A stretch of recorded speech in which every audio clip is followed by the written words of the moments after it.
The following is a production of DallasCowboys.com. Dallas Cowboys Football Club. How about them Cowboys? Yeah! Go Cowboys! This is the Players Lounge, broadcasting live from Dallas Cowboys World Headquarters at the Star. Now, your hosts, Barry Church, Danny McCray, Heckma Harrison, and Newey Scruggs.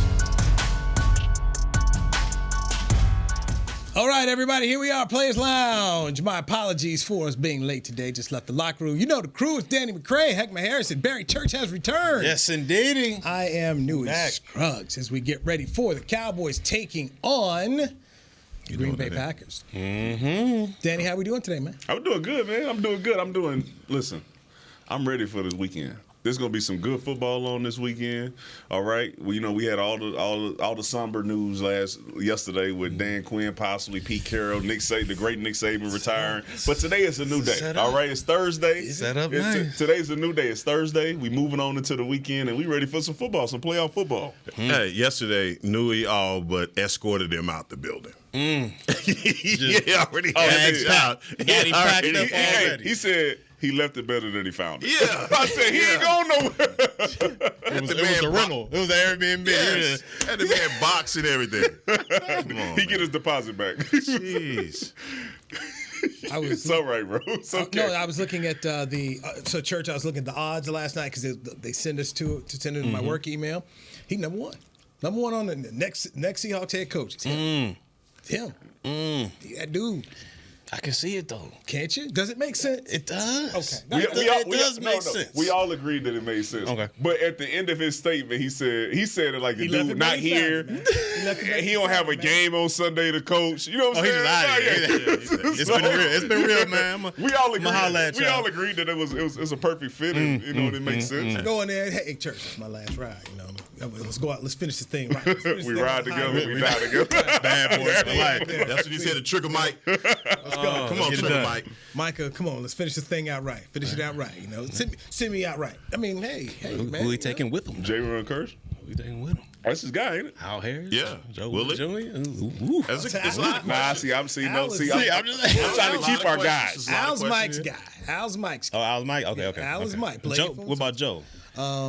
You know what? To me, if I'm Jerry Jones, I call Joe and say, hey, come on, stay. So, now, 8 and dirty will be leave our interesting. coaches alone. Take the players. I'm just saying. Take the players as you can take. Leave our coaches alone. Because that's DQ's guy. But Joe Witt is sources have told me that Joe would be very open to moving up to the defensive coordinator. He doing it again. No state tax. He doing it again. We said we moved on from this. Okay, stop trying to get the coaches away. We all right. Okay, so about the Packers. Yeah. I talked to. I talked to you. Sam. What do you got to talk about? I did say, so what makes this different? This run different? You've been around here for enough of these. Yeah. And he just said he feels like they have a overall team that can do it. And then one of the things I said to him is, look, I'm going to go to the 2 San Francisco losses the last 2 years. The offense can't get 3 touchdowns. How do you get that? How do you get that thing over? Because the defense is giving you enough to win the games. And he said, we just got to be ourselves. And we can do that. So he's confident. Tank Lawrence was the last person I was in that group with him. He also has been here for enough of these tough losses. He just feels like they just need to take advantage of their opportunity. So they're saying the right things. I asked Hankins about the Green Bay run, and is there pressure on you? Because you're favored. At home. You're at home where you have not lost. My guy. And he said he didn't feel like it was pressure, that they just need to go out and play their game. So what I'm hearing so far is good. And the question I didn't ask, which is in my mind, do you feel like you're playing for your coach's job? Because somebody left their job today that the rumors out there that, hey, Cowboys could be a connection. But I didn't ask that question because I thought that would be a little inappropriate. Yeah. I'm not going to answer that one either. Go ahead, Barry. When we talk about pressure, you're right. I mean, all the pressure is, to me, on the Dallas Cowboys for this game. I mean, when you look at Green Bay, young quarterback, first time going around, first starter, first time in the playoffs, nobody thought that Green Bay was going to get to this point, especially how they started the season. Like, nobody thought that was going to happen. Correct. He's playing with house money right now. So the pressure's all on Dallas. They got the, like you just said, they got the home field advantage for at least 2 games if they do everything right, maybe even 3 if somebody knock, the guys off at the top. Yeah. So they got all the pressure on them. Mike McCarthy understands this is the best team he's been around. Everybody players you just talked to saying this is the best chance that we've had in a long time to get to the point where we need to get to. So the pressure is all on Dallas, and this, to me, they got to make my guy uncomfortable.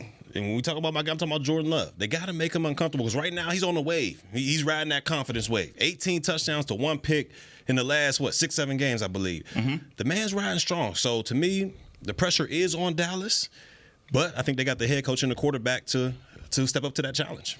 Why you looking? We said the exact same thing yesterday, and I want to hear your rebuttal to this. We said the exact same thing yesterday. We caught fire. Nobody told me nothing. We caught fire, so I'm just waiting. I'm waiting to hear. So I guess my question is how do you know when you know that you that team? I mean, as you go through the teams that have won Super Bowls, that have made a run in the Super Bowl, when do you know that you qualify as the upper echelon of teams in the NFL? I don't think anybody is thinking right now that San Francisco has any pressure on them because you look at them as that upper echelon team. Mm-hmm. The same with the Baltimore Ravens. I would say the Buffalo Bills, even with the way that they got in, there's no pressure on them in a home game against the Steelers because it's just the Steelers, right? But the Dallas Cowboys, who have been plugging away and have a same 12-5 as the rest of these so-called elite teams, all the pressure is on them. They're at home with a 15-game win streak, and all of a sudden, we don't expect for them to come through the tunnel swaggered up, ready to go, ready to kick this thing off. It hadn't looked like this in a number of years with the kind of opponents that you have in front of them. And it smirks and all that don't matter. What matters is that we're going to get it done. And the Cowboys finally have an opportunity with the number 1 quarterback in the league, and also an elite wide receiver, also an elite pass rusher. You got all these great things happening on your team, but you the ones you got pressure on you. But it's not just the Cowboys though. You don't think if the Bills go out there and lose to the Steelers like it's with Mason Rudolph, you don't think there's pressure on all those teams? There's pressure doing what we do. All right, there's pressure doing what we do. But when you talk about a team that has made this season, they're 12-5. They're facing a team that snuck into the playoffs. Yeah. All you got on your plate is that, like Tyron said, I'm gonna go out there and be us, play our game. Play our game. Can I do what we do? Can I say something about the teams and we talked about this a little yesterday, but I just want to make sure that we all on the same page of you got the pressure on them because you should win the game. That's like you should beat this team. We all agree that we should beat the Green Bay Packers. The pressure is more than that, though. It comes from you not being able to get over the hump for a certain amount of years. The teams that you named have all either been to the Super Bowl or their conference championship game within the last 5 or 6 years, right? Like so, Baltimore hadn't been to a conference championship. Whenever it was, they've been further than us. Where the hump that they're trying to get over is different than ours. Okay, right? Ray Lewis and they won the Super Bowl. Yeah, they did. So I mean, like I'm saying, but they've been there. Yeah. So when we talk about us as the Cowboys, the pressure is we haven't been able to get to the NFC Championship game in I don't know how many years. So that is why the pressure it continues to build because, right, if you say this is the best team you've had in a while, Dak Prescott, best quarterback in the league right now, you have all these things. So, yes, now the expectation is you should be able to get over that hump and get at least to the NFC Championship game. So that's where I'm saying the pressure is coming from. Do I believe that Green Bay can beat us? Yes. Do I believe they will if we come out and do what we're supposed to do? Absolutely not. I guess my question is this. All right, pressure. Right? You got pressure. There's a certain amount of pressure in everything that you do. But for these guys, it's a win or go home. So that's pressure in itself. But when do you get up in the morning and say, man, we're going to go to the stadium and beat their ass? Like that's what they may have the same they may have the same outlook. Green Bay is coming to play a football game, but when are you know what you know, what you have in your team, and you feel like if we go out there and we play our best version of football, they can't rock with that. We do feel that way. That's all I'm saying. No, we do feel that way. Take all the pressure off. If I'm gonna go out there, I'm gonna play because they can't deal with that. Yeah, but then you have to go out there and be able to play your best whenever that is. And that's the issue of like, okay, Absolutely. we know if the Cowboys are playing their best that they are in the game with anybody in the league. What the thing is, it hasn't been that way. You can go in there with the number one offense in the league for the entire season and then not be able to put up 3 touchdowns in a game. True. So we have seen them be able to go out. Well, we've seen them go out there and not be able to play their best game, which is where the pressure comes. The pressure is on you to go out there and play your best football in the biggest moments. Mike McCarthy was hired to take this team further than Jason Garrett. He has not done that yet. After the game, when asked about the head coach's status, what did the owner go out there and do? Nobody's going game by game. That right there is pressure. Starting from the man up top, that's pressure. If they don't win 2 games here, can we all say we're confident that Mike is going to come back? Even though I've advocated Mike coming back, can we all say dude gonna be back? We've seen stranger things. Yeah, well, I'm just thinking on one. If so, they don't win, if they don't find a way to win one, the percentage is higher for me of not being able to come back to this team. So, if this team doesn't win 1 to 2 games here, you want to tell me there ain't no consequences? He gonna just say everybody go run it on back? There is pressure here. It's pressure because the owner has consistently said he thinks this is a Super Bowl team. They have not gotten past the divisional round. You got 2 games at home. You hadn't lost at home all year long. Yeah, there's pressure here. They mess around here and be 10-7 like they were last week. You know that building going to be tight. On Sunday going to be tight. Because they haven't gone as far as people have thought they could with the talent that they have here. So they have pressure in 07? So there is pressure here. Was there pressure in 2016 when y'all had the buy? We burst. I'm just saying, y'all felt like y'all had the team in 2016. Oh, yeah, we thought it was it. What did you say? Yeah, we ended up going out there and it didn't perform. Right. It didn't perform. So that's what the pressure is. You like, okay, because you haven't been there in so long, and then you start to look at the way the team is performing during the regular season, then the pressure goes, hey, man, it's been a long time. This is the team. This is the one. And then you don't get it. But I will say this. I think we can all agree, I know we're going to do our picks tomorrow, that we expect us to go out there and perform our best at home and beat the Green Bay Packers, right? Yes. Are we on the same page with that? We can all say we expect them to get this done. Because I don't want it to seem like that's where it's like I expect us to go out there and win. Yeah, I'm not impervious to the word pressure. I get it. I understand it. At this level, everyone is trying to get the same thing at the Lombardi Trophy. But I think the Cowboys should have that confidence. And I don't know if I can have pressure on me if I'm confident in what I have. I'm going on the field with Barry. I'm in here with Danny McCray. Mm-hmm. I'm in here with Barry Church. I'm in here with News. Ain't no pressure, dog. But I'm going to do my thing. I got my brothers with me. What part of pressure is that when we better than the guys we going against? Ain't no pressure in that. Now, if you tell me 3 weeks from now we're going against San Francisco, hey, this is pressure pack. It's the NFC championship. You're going on the road. Hell yeah, that's pressure.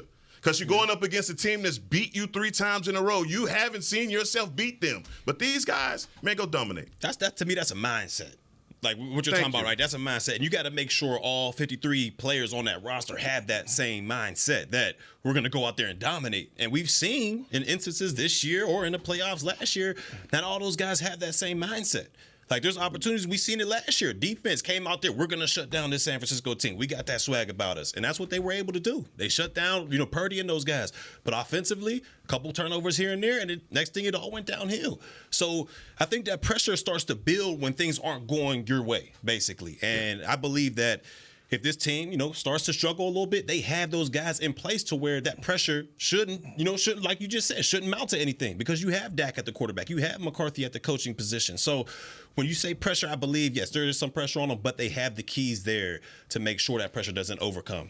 And Nui, lastly, I just want to say, and the other thing that the Cowboys have in their favor is they have 35 guys on their roster that have playoff experience.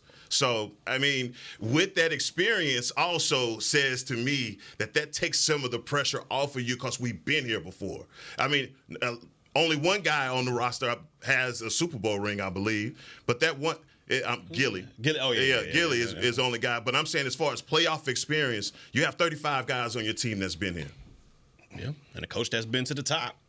So, yeah. Which is where the expectation comes in. Yeah. And if with what has been built here and the expectation from the owner, if this does not result in a win, people will not be happy. next week, you win this week and you play next week, if that does not result in a win, people around here will not be happy because you all believe, all of us who've watched this team this year and seen what they built, because you guys were like, man, got to get it home. If they don't win 2 games, what are we going to say? Well, do we feel Disappointment. The owner came out and said, I'm taking on the head coach. It will be game-by-game basis. Well, brother, you didn't throw the gauntlet down. You didn't tell me. Hey, you too young to remember this. But you remember when Billy sat down there and told a kid that he had, when they was bringing out Apollonia 6, I got 3 groups. I ain't got room for 4. Better kick ass tomorrow night or else. That's basically what he told him. You got 2 games here. Better kick ass and go else. Did you just do a Purple Rain reference? Because I don't know that one. I don't know. He just did a purple. He just hit you. But I'm gonna say this: if y'all Purify yourself in the waters of Lake Minnetonka. I know that for Dave Chappelle. That's the only reason I know that one. Y'all so dirty. Listen, game. Filthy minds. Filthy minds. No. And listen, I'll say this: if you don't believe that up there in Buffalo, that there is pressure on Josh Allen and them to go out there and perform well against the Pittsburgh Steelers, the lowly Pittsburgh, without T.J. Watt, Mason Rudolph as your quarterback. Like, I think they are all the good teams that are expected to make it a certain distance in the playoffs are facing pressure in the first round, especially if you playing the team that you know you should beat. It's playing with house money. That's playing with house money. Like, they don't even decide. They shouldn't even be here. They snuck in, but that puts more pressure on Josh Allen and them to go out there and perform how they should, because a letdown against Pittsburgh, it's going to be the same conversations that we're talking about now. Can they do it? Can they make it over hump? Look at the season. They fired your offensive coordinator in the middle of the season, got a new guy. Now you rolling, and you go out there and you stinking up against Pittsburgh. Mason Rudolph. No TJ. Ooh. No, like, so, Let's get a break in here. I feel you. Danny McCray on fire. Heckman Harrison on fire. Barry Church backing on fire. Yes, we have some interesting news. Uh-oh. Yes, talk about an injury here with the Green Bay Packers. We'll talk about that next. What to say? I hope he's all right, though. Come on, man. Yo. Good. I'll start looking at the ticker. Man, I'm like, something about it. Players Lounge. Let's go to tease, gentlemen. Let's go to tease. Don't tease me, Paul. Brought to you by Tostitos on DallasCowboys.com radio.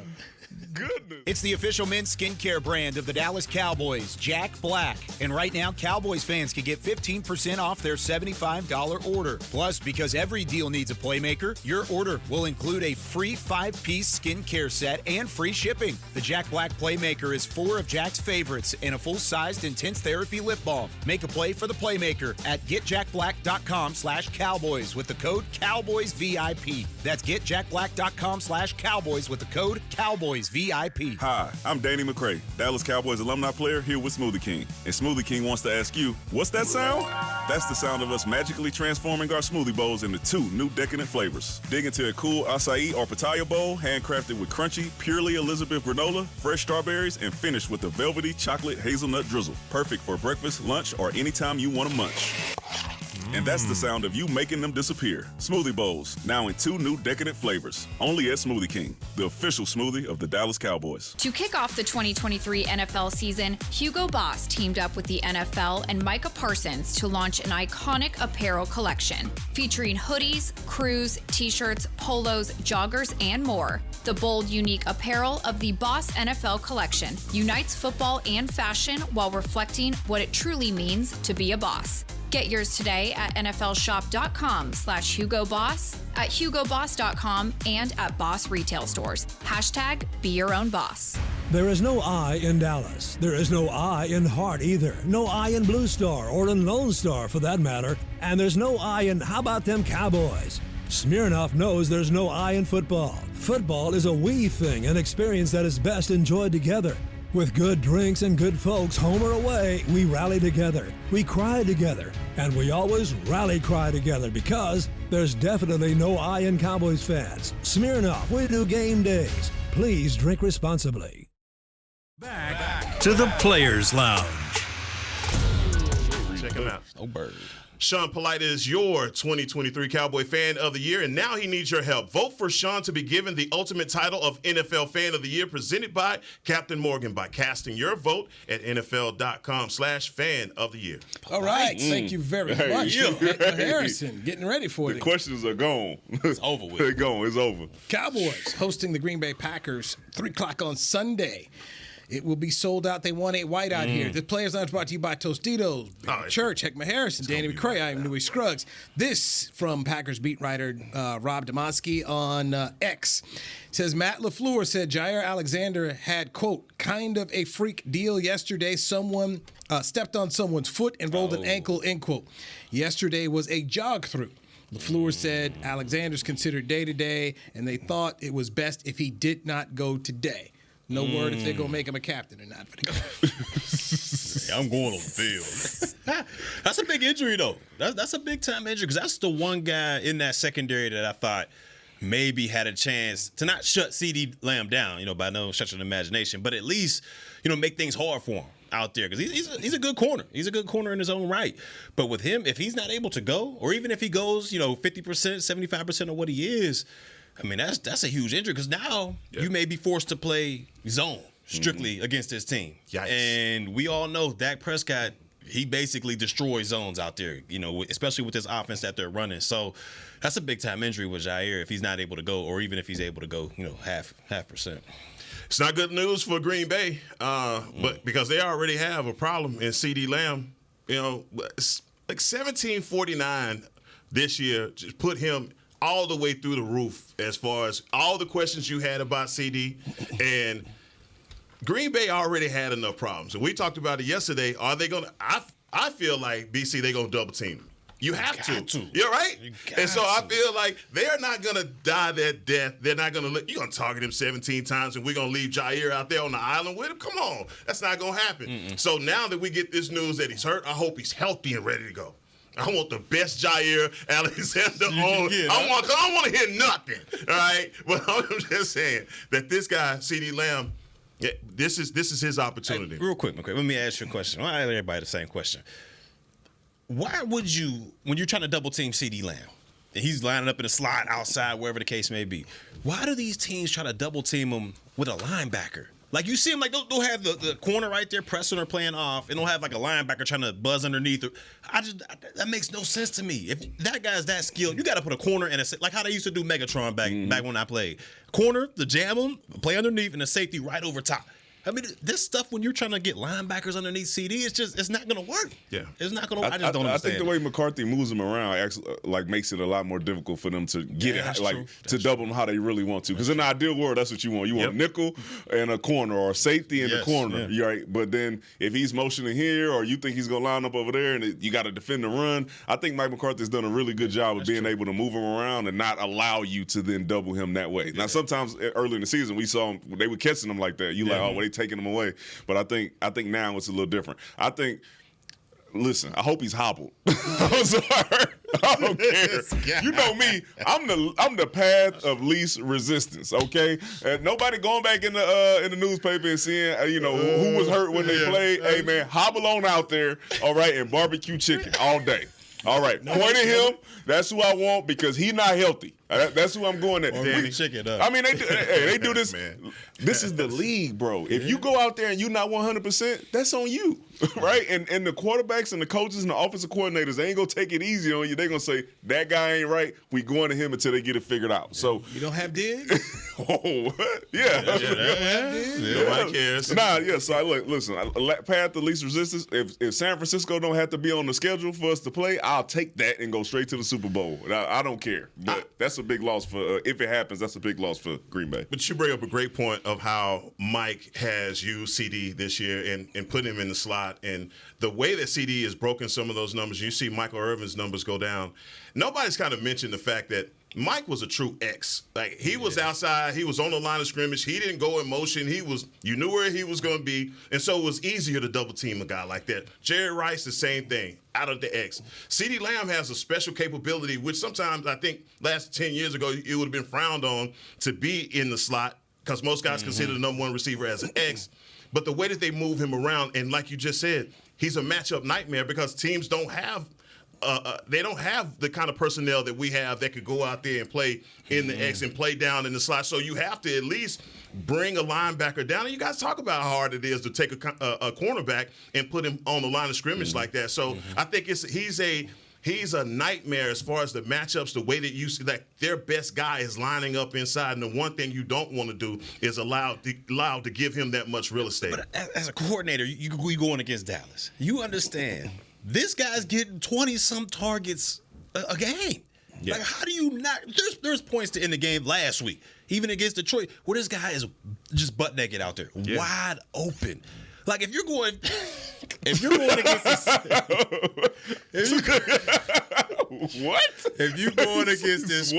you're going against this squad, wouldn't you put all your resources on 88? Yeah, of course.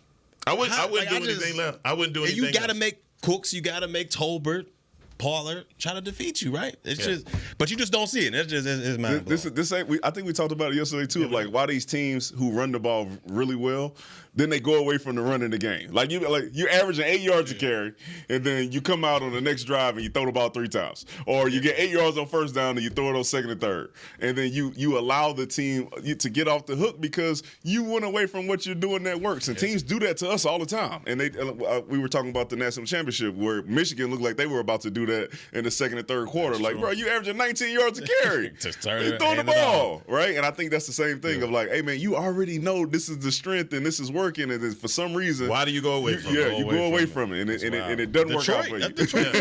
You're running the ball 5 yards a carry. The Book of Kellen. But this is across the league, though. Like, you see it all the time. You're like, epidemic. Oh, man. Epidemic, man. Get too creative. It's too boring, huh? Like, 4th and 7. We going for it. Instead of kicking the field goal. You need help. I thought Jalen Ramsey was going to play him like that. I was shocked that Jalen, because, travels. That he could travel. He could play in the slot as well. But just a lot of teams don't have the personnel that can do that. Man, he's not what he used to be.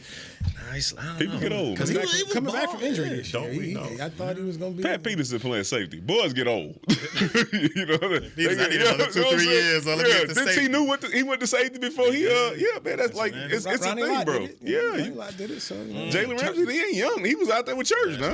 Charles Woodson did it. So yeah. But it was just when when I saw him after, I was like, this is not. He's not that same guy. As long as he don't be looking like Richard Sherman was when he was out there. When he was in San Fran? When he came to Tampa. He was in Tampa. They were busting him hamstring. That was rough. You forget those years. It's old stuff. Yeah, that was like Jerry in the Seahawks jersey, like the braids. Yeah. Barbecue chicken alert. Man had the braids. Straight back. He added the hair in the braids. Hey, we don't talk about those kind of things on the show. Boys, forget about them years, man. Stop it. I'm about to go to Guatemala. Sherm tried to latch on to Tom Brady for one more. He couldn't keep up. My man was out there struggling. That was tough. Damn, Jerry was looking wild there too, man. But he had hang time and everything. Trying to be young with beads on. Yeah, he did. Straight back. Oh, man. That's old school. Come on, school. We don't know when to give up. Come on, school. Forehead back here. So, he's cleaned it up now. When you see him, he's cleaned it up. The great thing is, when you go see Jerry at the sidelines of the game, Jerry talk to you. He'll talk to you. Well, come up to you. It's great. Come on. Talk about something. Been meaning to get some stuff off my chest. New Scrubs, perfect person to do it. That's when you start finding out everybody, like he's standing over there by himself for a reason. Everybody standing outside Club Shay Shay trying to get in. Oh, no. Come on. No. I got things to say. Sending DMs.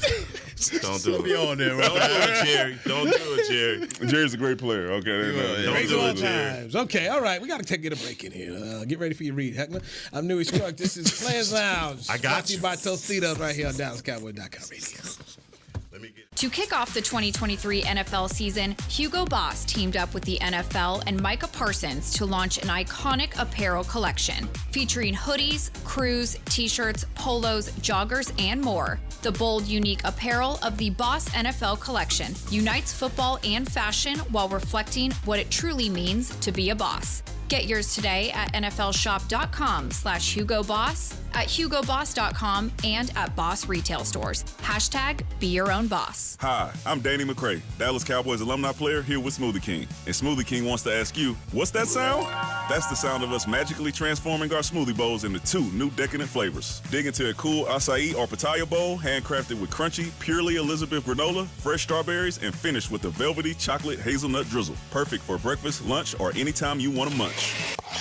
And that's the sound of you making them disappear. Smoothie bowls, now in 2 new decadent flavors. Only at Smoothie King, the official smoothie of the Dallas Cowboys. It's the official men's skincare brand of the Dallas Cowboys, Jack Black. And right now, Cowboys fans can get 15% off their $75 order. Plus, because every deal needs a playmaker, your order will include a free 5-piece skincare set and free shipping. The Jack Black Playmaker is 4 of Jack's favorites and a full-sized intense therapy lip balm. Make a play for the Playmaker at getjackblack.com/Cowboys with the code CowboysVIP. That's getjackblack.com/Cowboys with the code CowboysVIP.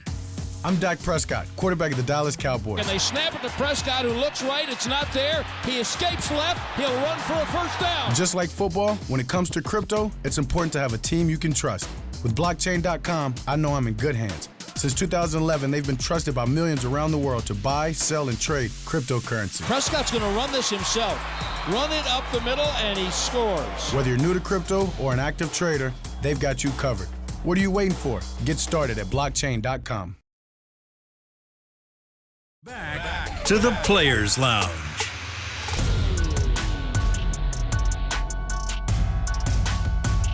Enjoy premier dining, shopping, and experiences from over 20-plus restaurants, shops, and more at the Star District. Check out Women's Boutique, Fleece Style of Frisco, and official boot partner of the Dallas Cowboys, Lucchese. Enjoy New Year's celebrations at Snowbird Cocktail Lounge, Concrete Cowboy, and CityWorks Eatery. Visit thestardistrict.com for more information and full directory. Beautiful, Heckma Harrison. Beautiful, beautiful, absolutely beautiful. Players Lounge brought to you by Tostitos. Get plenty of Tostitos this weekend as the Dallas Cowboys host the Green Bay Packers in a whiteout at AT&T Stadium.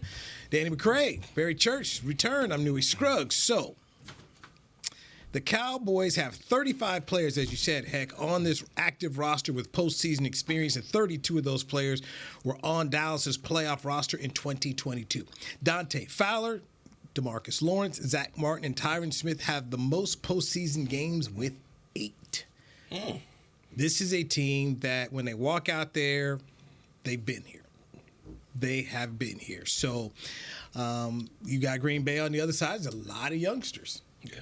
They got a lot of youngsters over there. So this is going to be a contrast in a veteran team versus a young team here, and a quarterback, I cannot emphasize this enough, who's making his first playoff start. And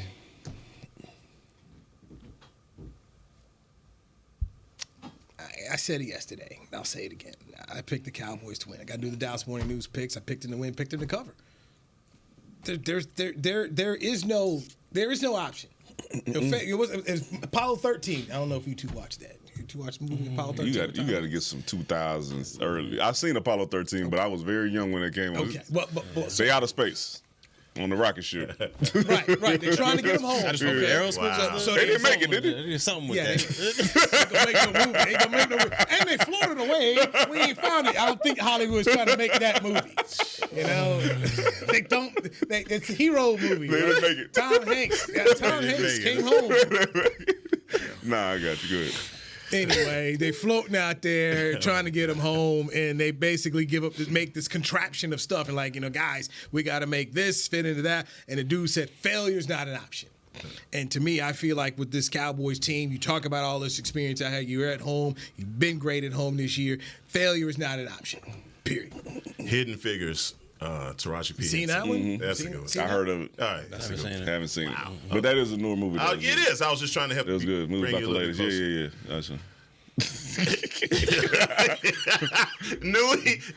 You tried. It's the trying to fail for like me, do bro. some Pope Fiction, something like that. Yeah, do some Pope Fiction, something like that. Mr. Wolf, so Mr. Wolf goes into the Cowboys locker room. Pretty please, clean up the mess and win the game. There we go. There The we wolf. Oh, you sitting on the wolf? That's all you had to say. There, cultural reference. There it is. There we go. They need to eat the Packers up like a Royale with cheese. Thank you. Common ground. Yeah. We finally made it. The metric system. You a smart man.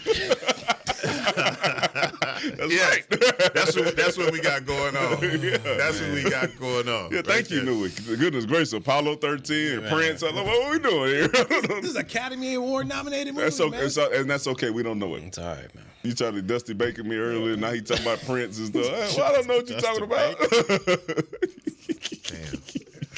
Damn, man. Dusty catching his face. Shout out to Dusty, man. We got seen Players Club. We have Can I go Players there? Club, yes. I can make Players You got Club. another reference for Players Club. I'm just saying, I'm just asking. I'm trying to make sure. If Do something to make me happy. I'm just trying to, if I come up like if I find something, if I say Players Club, Life. Come on, guys. Best thing about Life was the soundtrack. The heck of a soundtrack. It was. Haters don't hate. Heck of a soundtrack. Haters don't hate. Wow. It's all right. All right, But you can't wait to see that Beverly Hills new movie that's coming out. Yeah.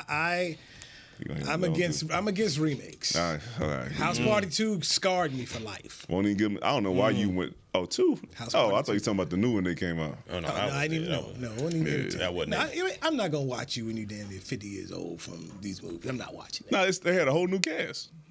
They still there though. Yeah, they had a whole new cast. It was no LeBron that was in there. DC Young Fly. 2 Chainz.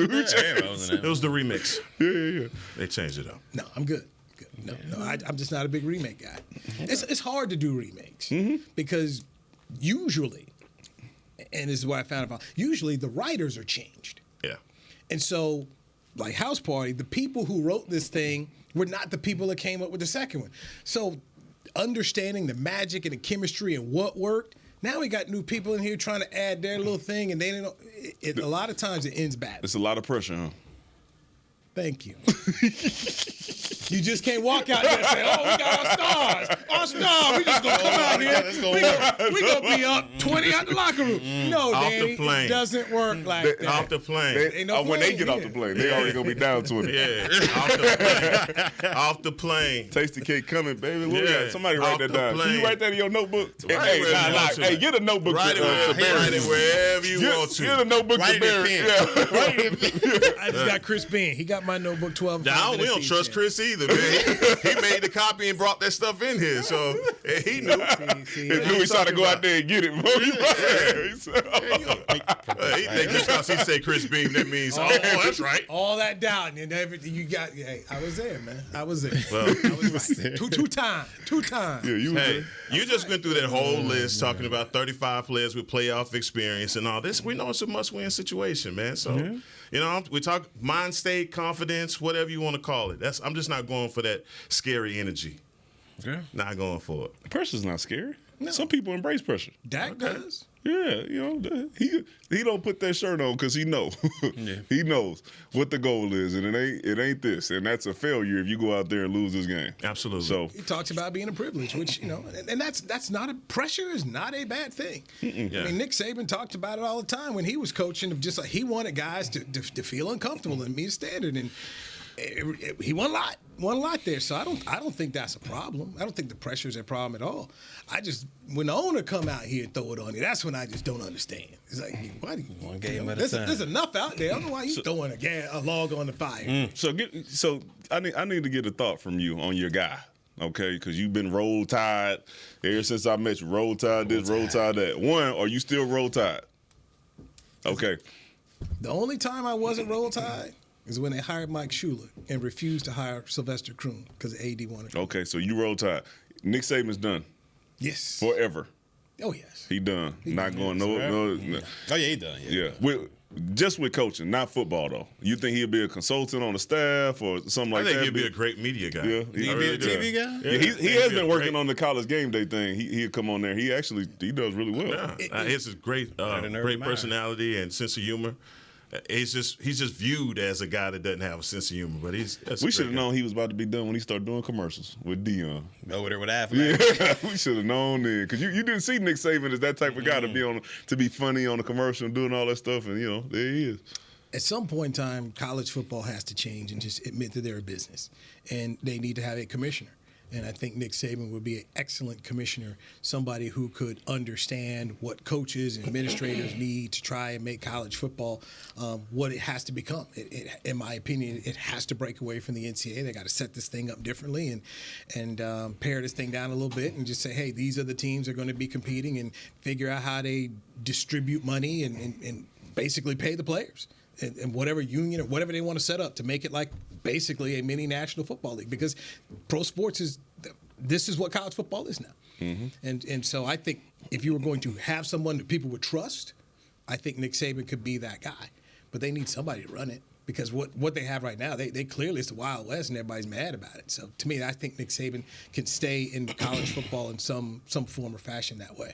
You were talking about Mike McDaniels yesterday and talking about him as a coach, and it's so weird how we lose Belichick and Saban in the same day. And those are two coaches that kind of come from the same guard, coach together. They have the same DNA, and the responses that they've been able to get from their teams in college and in pros.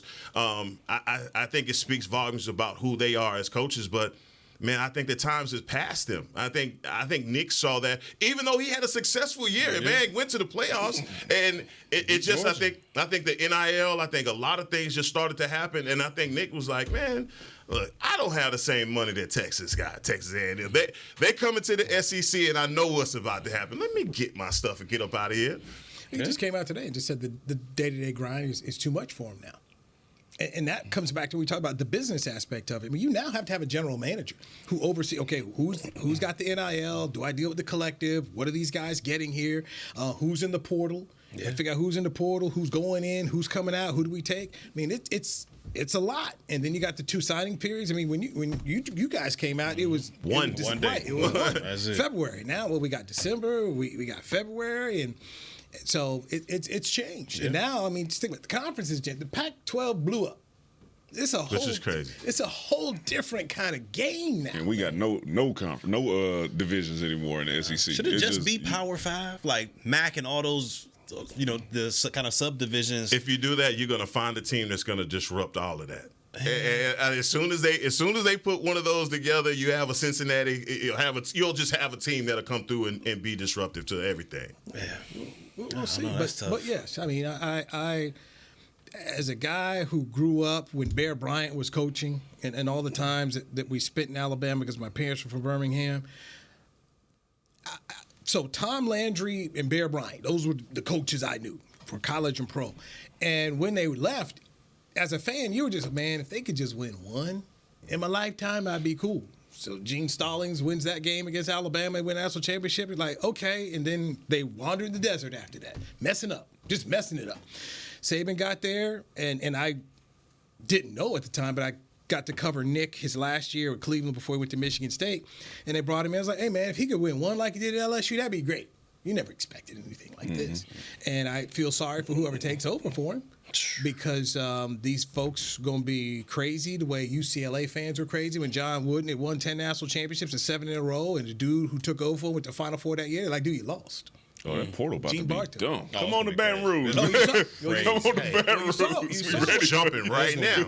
You saw Shedeur Sanders went out there on Twitter. Yeah, he did exactly what he's supposed to do. Check in. I'm like, how many scholarships you guys had? Nothing. Hey, man. They shipping guys out. Bringing them up as we speak. Pack your bags. Pack your bag, Louis bag. Hey, Louis, let's stop.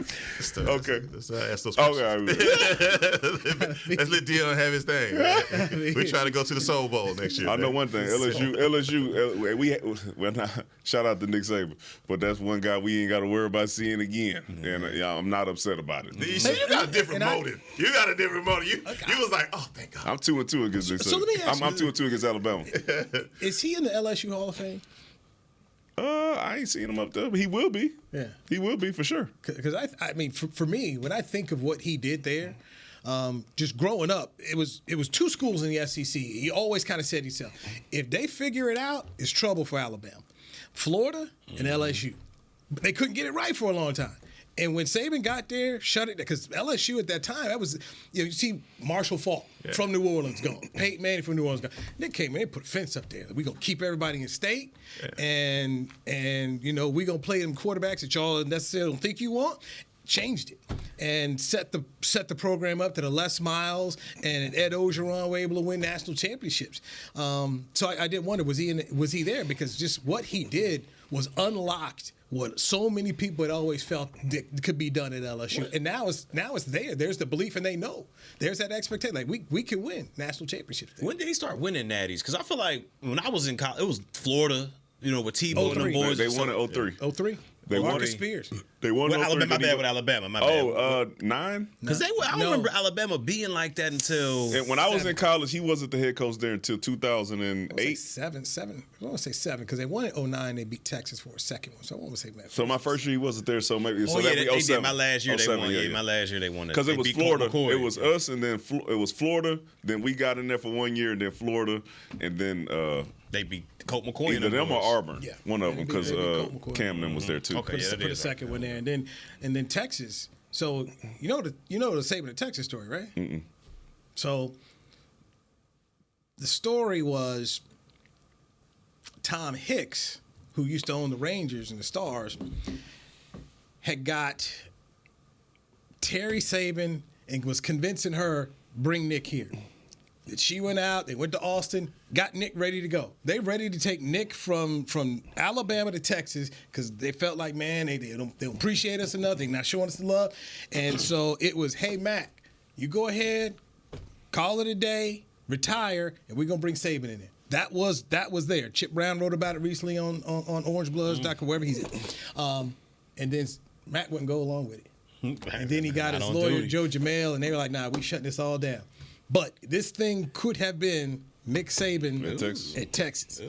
It sounds better at Bama. And, well, I mean, could you imagine how easy the Big 12 would have been for them? It sounds better at Bama. It gave us a lot better matchups with Florida and Georgia. But could have. But the Texas tried. They tried to go get Nick Saban, and they thought they had it lined up, and then it didn't work. And then Saban went out and signed an extension, and Mac Brown got to stay a couple more years, and then that thing went right down in the gutter.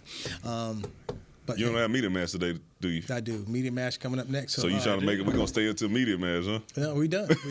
Barry Church, thank you very much. Hector Harrison, thank you. That's Barry Church over there. That's why I'm getting up. Because I already knew what was about to happen. Overtime. I knew he Scruggs. Goodbye. This has been a production of DallasCowboys.com and the Dallas Cowboys Football Club. How about this, Cowboys? Yeah!